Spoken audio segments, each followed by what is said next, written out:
Welcome to my channel! Learn with Teacher Annie!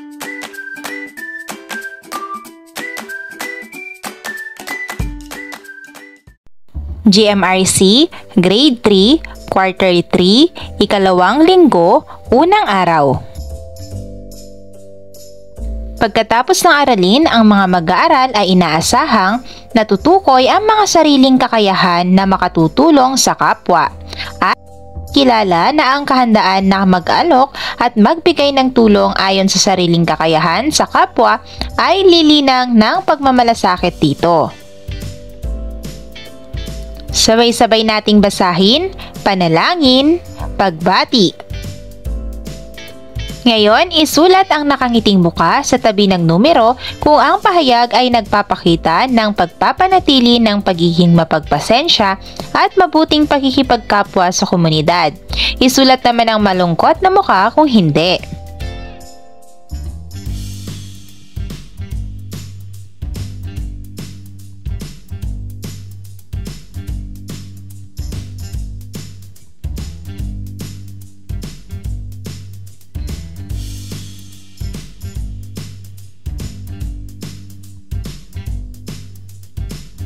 Sa araw na ito, kayo ay inaasahan na makatutukoy ng mga sariling kakayahan na makatutulong sa kapwa at makakikilala na ang kahandaan na mag-alok at magbigay ng tulong ayon sa sariling kakayahan sa kapwa ay lilinang ng pagmamalasakit dito. Isaayos ang mga salitang ito na may kinalaman sa mga sariling kakayahan na makatutulong sa kapwa.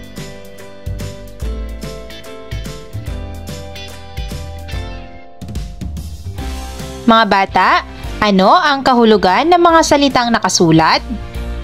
Ang kakayahan, ito ay ang abilidad o kapasidad ng tao na isagawa ang isang bagay, kilos o gawain. Ang pagmamalasakit naman ay pagtugon o pag-alala sa kapakanan ng ibang tao.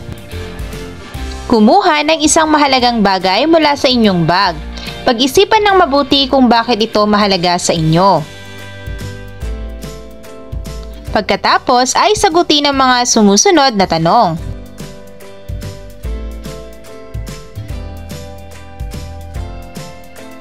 Ang mga bagay na nakuha ninyo sa inyong bag ay may halaga. Maaaring ito ay bigay sa inyo ng inyong mga magulang o ng isang taong kayo ay pinapahalagahan. Ang pagbibigay halaga sa inyo ay sumasalamin din ng pagmamalasakit. Tulad na lamang ng bawat miyembro ng pamilya, ang bawat isa ay dapat nagpapakita ng mga pamamaraan sa pagmamalasakit sa tahanan. Ang ilan sa mga ito ay ang sumusunod. Una, pagtulong sa gawaing bahay. Pangalawa, pakikinig sa magulang. Pangatlo, pagpapakita ng kabutihan at paggalang. Pang-apat, paglalaan ng panahon para sa pamilya. Panglima, pagiging responsable. At pang-anim, palagi ang pagpapasalamat. Ngayon mga bata, lagyan ng check kung ang nakasulat ay may kinalaman sa pagmamalasakit sa tahanan. Lagyan naman ng X kung ito ay walang kinalaman sa pagmamalasakit sa tahanan.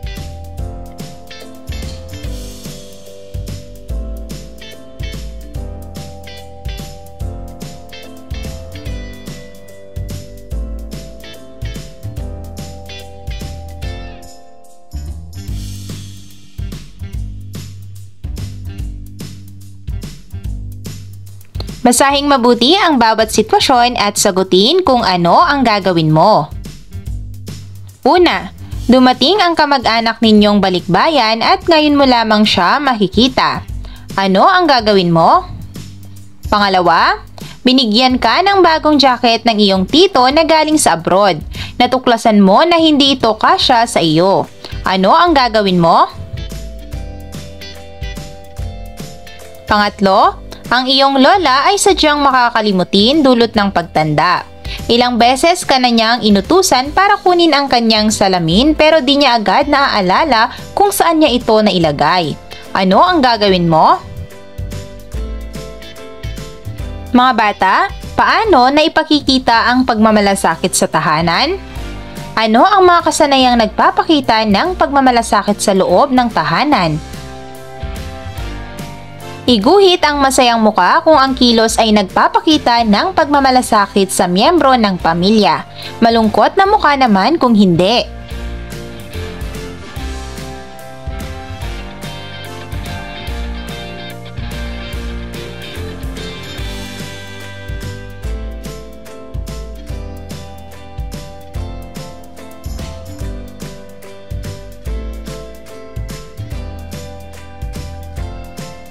Isulat ang mga pamamaraan na nagpapakita ng pagmamalasakit sa inyong tahanan. Sumulat ng maikling sanaysay na naglalahad ng paraan sa pagmamalasakit sa tahanan. Narito ang mga gabay na tanong.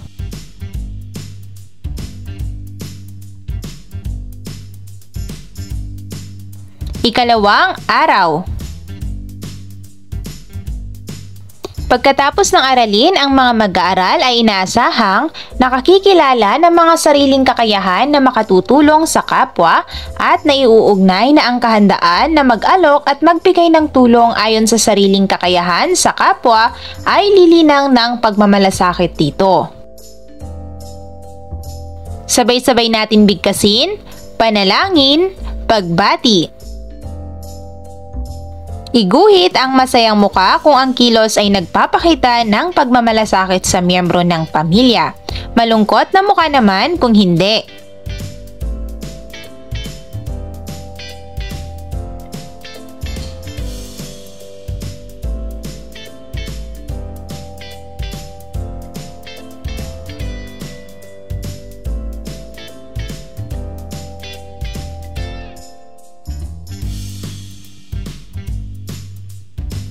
Sa araw na ito, kayo ay inaasahang makakikilala ng mga sariling kakayahan na makatutulong sa kapwa. At may uugnay na ang kahandaan na mag-alok at magbigay ng tulong ayon sa sariling kakayahan sa kapwa ay lilinang ng pagmamalasakit dito. Isaayos ang mga salitang ito na may kinalaman sa mga sariling kakayahan na makatutulong sa kapwa.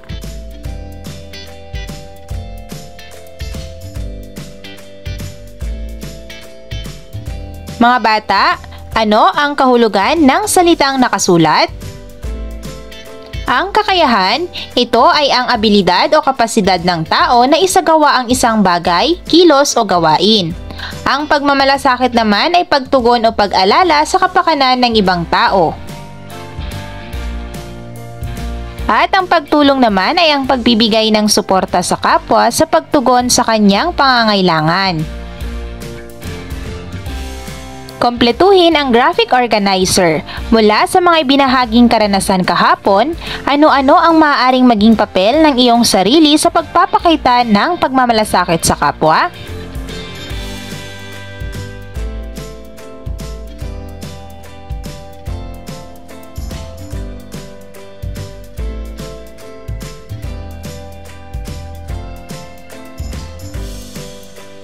Tayo ay maglalaro.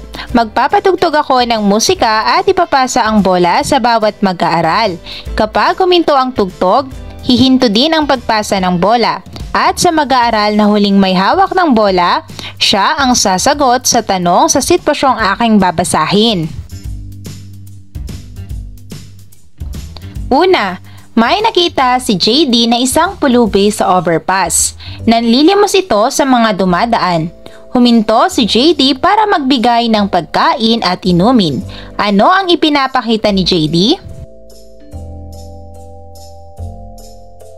Pangalawa, aksidenteng nabangga ni Lani ang pinipintahang mural ni Walda. Dahil dito nasira ang muka ng pinipinta niya. Humingi ng paumanhin si Lani sa nangyari. Ano ang ipinakikita ni Lani? Pangatlo, mayroong magaganap na spelling bee sa kabilang eskwelahan na sasalihan ni na Jojo, Mina at Tristan. Ang mga kaibigan nilang si Angela, Angel at Zoe ay manunood bilang suporta sa mga kaibigan. Ano ang ipinakikita ng mga magkakaibigan? Ano-ano ang mga ipinamamalas ng mga bata sa iba't ibang mga sitwasyon? Una, pagkamaawain at pagbibigay ng tulong.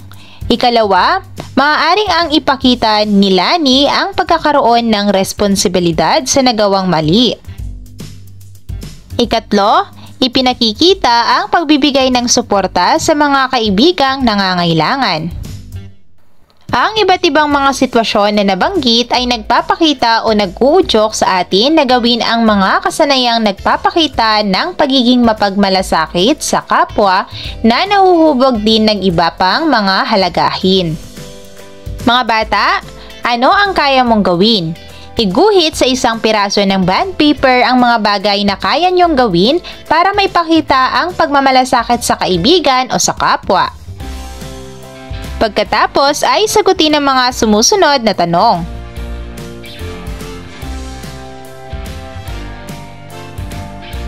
Humanap ng kapares. Mag-isip ng maikling dialogue o usapan kung saan ang inyong emosyon o damdamin ay sinubok ng pagkakataon.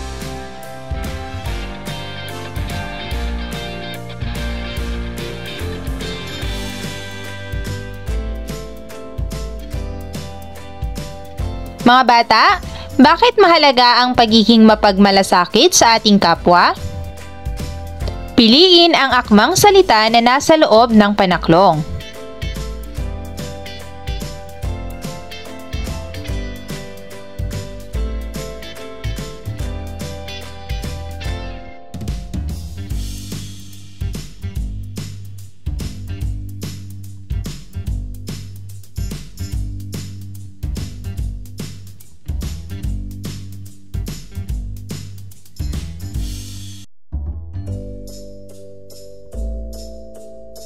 Ngayon naman ay sumulat ng isang maikling sanaysay tungkol sa isang pagsubok na hinarap ng isang malapit na kaibigan. Isalaysay ang iyong naging hakbang para pairalin ang pagmamalasakit sa iyong kaibigan. Day 3. Pagkatapos ng aralin, ang mga mag-aaral ay inaasahang na isa sa kilos ang mga sariling paraan ng pagtulong sa kapwa sa iba't ibang sitwasyon. Halimbawa, pagbabahagi ng gamit o pagkain, pag-alalay sa may sakit o nasaktan. At naipaliliwanag na ang kahandaan na mag-alok at magbigay ng tulong ayon sa sariling kakayahan sa kapwa ay lilinang ng pagmamalasakit dito. Sabay-sabay natin bigkasin, panalangin, pagbati. Piliin ang akmang salita na nasa loob ng panaklong.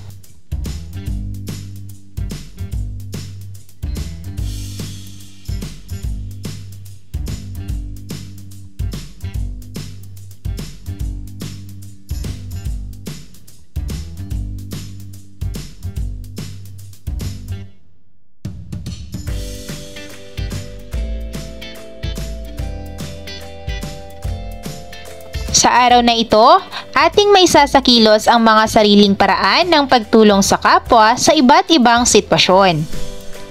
Ating ipaliliwanag na ang kahandaan na mag-alok at magbigay ng tulong ayon sa sariling kakayahan sa kapwa ay lilinang ng pagmamalasakit dito.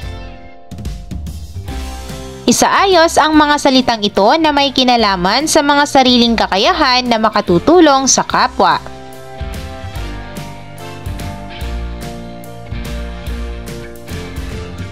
Mga bata, ano ang kahulugan ng mga salitang nakasulat? Ang kakayahan, ito ay ang abilidad o kapasidad ng tao na isagawa ang isang bagay, kilos o gawain. Ang pagmamalasakit naman ay pagtugon o pag-alala sa kapakanan ng ibang tao. Ang pagtulong ay ang pagbibigay ng suporta sa kapwa sa pagtugon sa kanyang pangangailangan. At ang pagpapakatao ay ang pamumuhay na nagpapakita ng kabutihan o pagsasagawa ng mga kabutihang asal.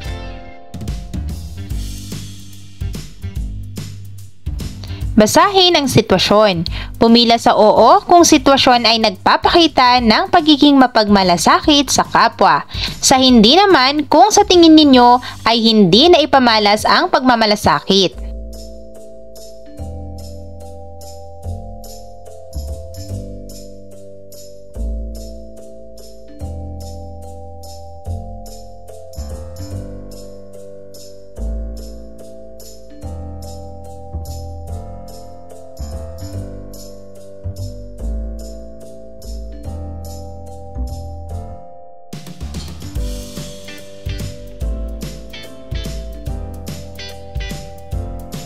Tandaan mga bata na ang pagiging makatao ay nangangahulugan ng pagiging mapagmalasakit.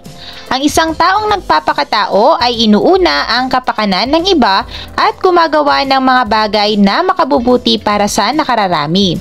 Maiuugnay ang pagpapakatao sa pagmamalasakit na nagpapakita ng taus-pusong pagkalinga o pagtulong sa kapwa na nangangailangan ng walang hinihintay na kapalit. Ipinapakita nito ang pakikiramay at pakikilahok sa kapakanan ng iba bilang bahagi ng pagpapakita ng pagmamahal at malasakit sa pamayanan o lipunan.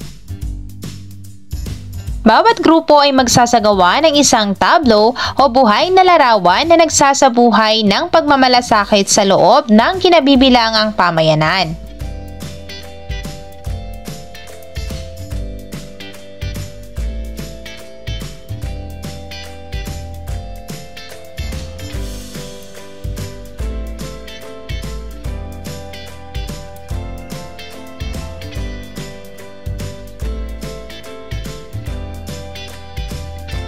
Ngayon naman ay gumuhit ng isang bituin kung ang gawain ay nagpapakita ng wastong pakikitungo sa kapwa ay hindi nyo pa naisasagawa, pero nais nyo itong isabuhay. 2 bituin kung madalas nyo itong ginagawa. 3 bituin naman kung lagi nyo na itong ginagawa.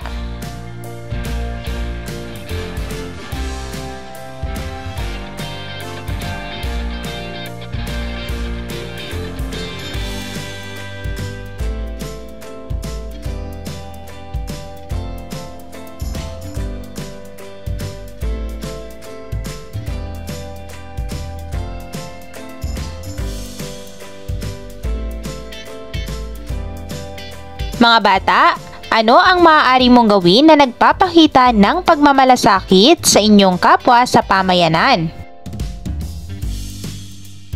Lagyan ng check kung ang kasanayan, gawain, kilos o asal ay nagpapakita ng pagmamalasakit sa kapwa. X naman kung hindi.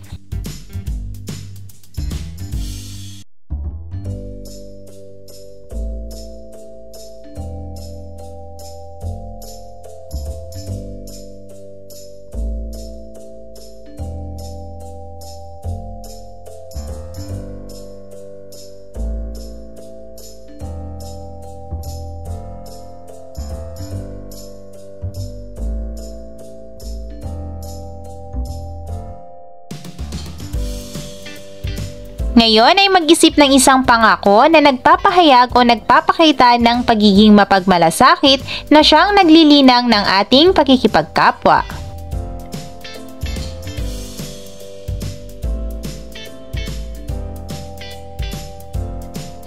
Day 4.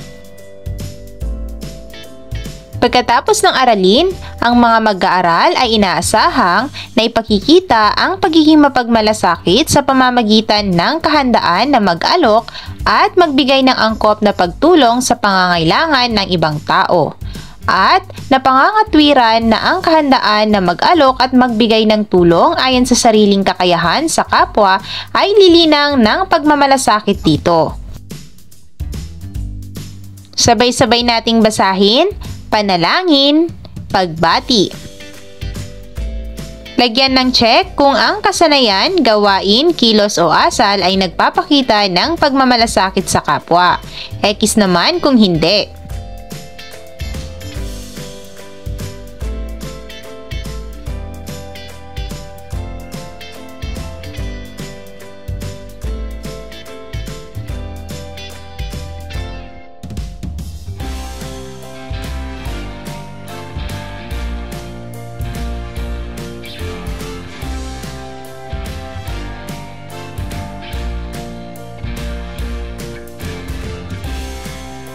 Sa araw na ito, ipakikita ang pagiging mapagmalasakit sa pamamagitan ng kahandaan na mag-alok at magbigay ng angkop na pagtulong sa pangangailangan ng ibang tao.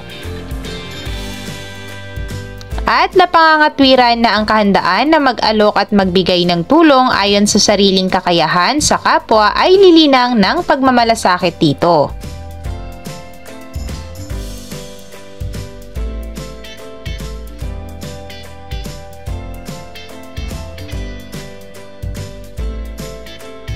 Mga bata, ano ang kahulugan ng mga salitang nakasulat? Ang kakayahan, ito ay ang abilidad o kapasidad ng tao na isagawa ang isang bagay, kilos o gawain. Ang pagmamalasakit naman ay ang pagtugon o pag-alala sa kapakanan ng ibang tao. Pagtulong, ito ay ang pagbibigay ng suporta sa kapwa sa pagtugon sa kanyang pangangailangan. Habang ang pagpapakatao naman ay ang pamumuhay na nagpapakita ng kabutihan o pagsasagawa ng mga kabutihang asal. Sumulat ng mga halimbawa ng gawin na nagpapakita ng mabuting pakikipagkapwa sa mga mag-aaral sa isang kapirasong papel. Idikit ang mga ito sa pisara.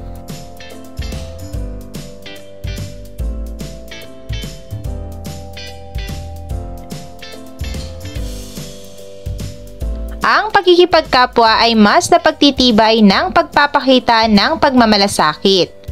Ang pagmamalasakit ay naipamamalas ng bawat isa batay sa kakayahan. Paano mo mas napalalalim ang iyong pagmamalasakit sa kapwa? Narito ang ilan sa mga maaaring palitawin sa kanilang pagbibigay ng tugon. Una, naipakikita ang pagiging mapagmalasakit sa pamamagitan ng pagiging maunawain at pagiging mapagkumbaba. Pangalawa, nagmamalasakit ang isang tao sa kanyang kapwa kung ang hangad nito ay ang kabutihan ng kanilang kapakanan. Pangatlo, nagmamalasakit ang isang tao kung pinapanatili ang pagiging mapagpasensya at pagpapakatao. Nakatutulong ito upang itaguyod ang magandang intensyon at layunin sa kapwa. Pagpapangkati ng klase sa 3. Isadula ang magiging tugon sa mga sumusunod na sitwasyong kinakailangan ang pagiging mapagmalasakit sa kapwa.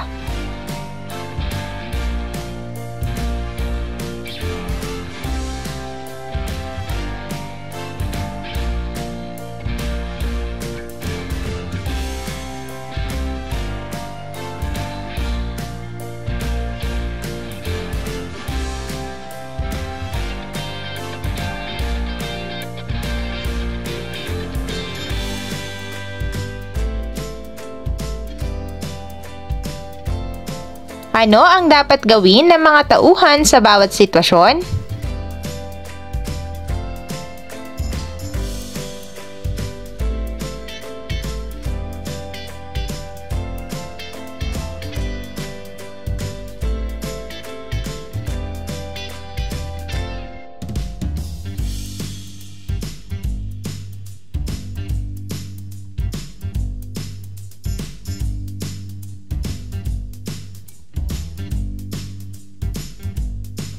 Paano ninyo isinasabuhay ang pagmamalasakit sa inyong pamayanan?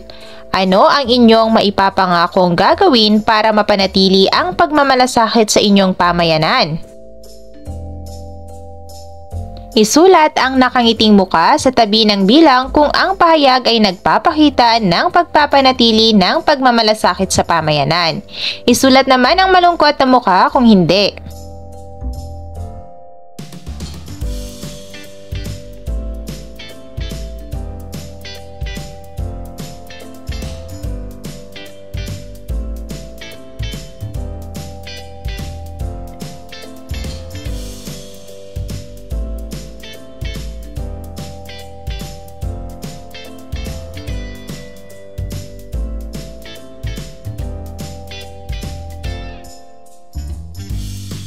Ngayon ay gumawa ng liham para sa inyong sarili na nagsasabing dapat panatilihin ang mabuting pakikipagkapwa at pagiging mapagpasensya.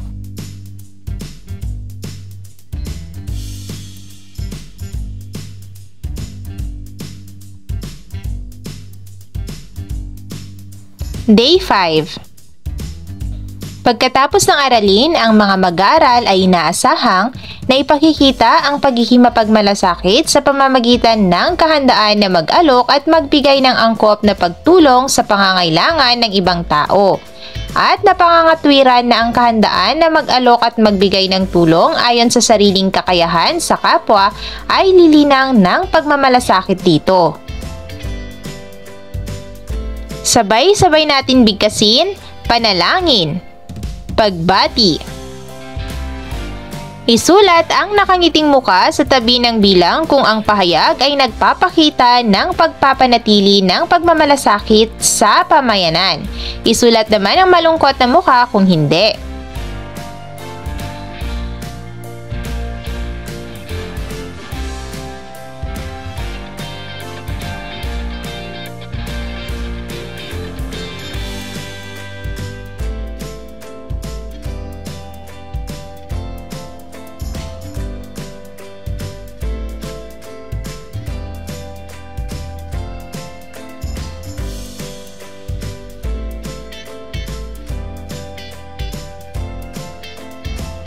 Ngayong araw, pag-uusapan natin kung paano natin maipapakita ang pagmamalasakit sa pamamagitan ng pagiging handang mag-alok at magbigay ng tulong sa ating kapwa. Pagmasdan ang larawan, pagkatapos ay sagutin ang mga tanong.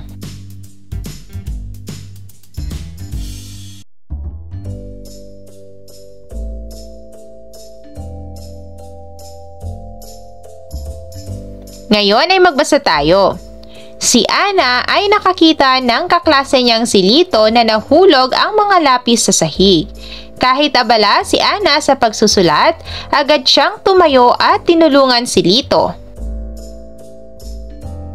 Mga bata, sagutin ang mga sumusunod na tanong.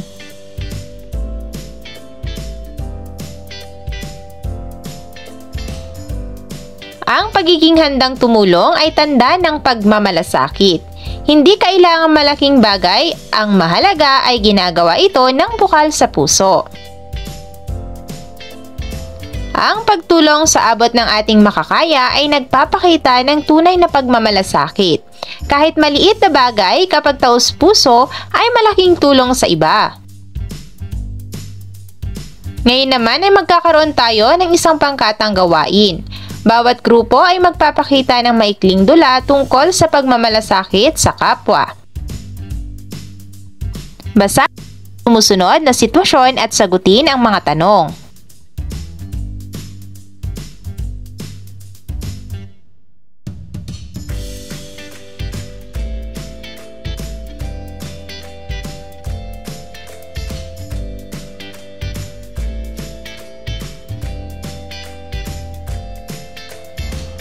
Mga bata, ano ang natutunan natin ngayon? Bakit mahalaga ang pagiging handang tumulong sa kapwa? Piliin ang titik ng tamang sagot.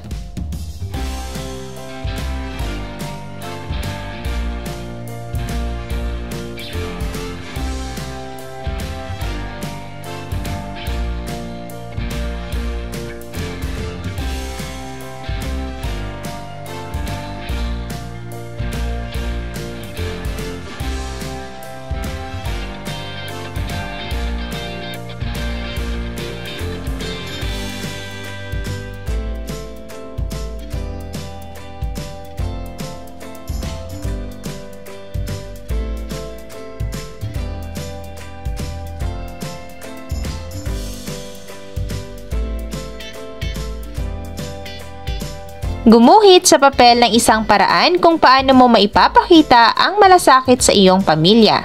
Isulat sa ibaba ng guhit.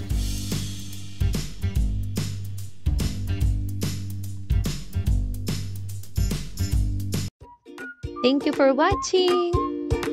Also, don't forget to like, share, subscribe, and click the notification bell for you to be updated on our latest videos. See you on our next lesson. Goodbye!